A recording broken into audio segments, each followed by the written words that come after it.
Bonjour à toutes et à tous. Nous poursuivons notre partage autour des noms des différentes tribus d'Israël.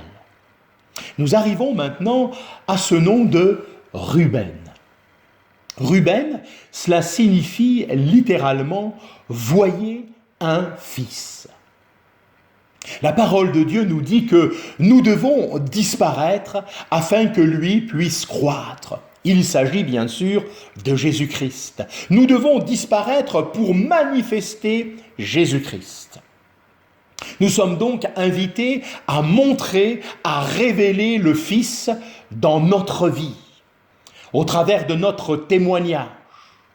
Mais également, bien sûr, à annoncer Jésus-Christ avec nos bouches, à annoncer Jésus venant sur cette terre, crucifié pour que le pardon des péchés soit rendu accessible, que l'homme, la femme puissent être réconciliés avec son Dieu. Mais également Jésus-Christ ressuscité, vainqueur de la mort, des puissances ténébreuses, du diable, de l'ennemi de nos âmes. Et Jésus-Christ, celui qui revient bientôt, qui se tient à la porte, prêt à venir chercher celles et ceux qui lui appartiennent. Voilà le message essentiel. C'est celui qui nous réunit et c'est celui que nous voulons et que nous devons partager. Mais, bien sûr, notre vie doit parler avant nos paroles. Ce que nous sommes sera toujours plus important que tout ce que nous pourrons dire. Nous devons, afin de pouvoir le refléter, l'avoir déjà rencontré d'une manière personnelle, l'avoir contemplé dans son abaissement, dans l'offrande de sa vie, dans sa victoire, dans son règne aujourd'hui. Et quand je dis dans son règne aujourd'hui, nous devons également l'avoir laissé régner en nous.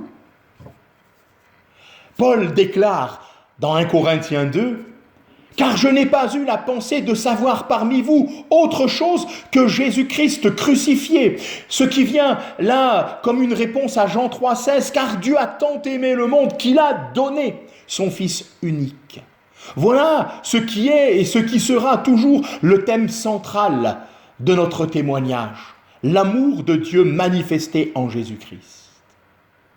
Je poursuis avec Siméon, ce qui signifie exaucement.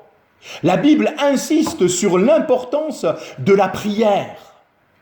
Éphésiens 6, verset 18 déclare « Faites par l'Esprit toutes sortes de prières », ce qui est là également, bien sûr, le ministère qui doit être le ministère de l'Église, de chacune et de chacun d'entre nous en particulier, sachant que, comme le dit la parole de Dieu, la prière du juste a une grande efficacité. Alors que nous puissions également, fort de cet exaucement qui nous est assuré par la parole de Dieu, que nous puissions faire monter sans cesse vers Dieu nos prières, nos supplications avec action de grâce, puisque la prière a différentes formes.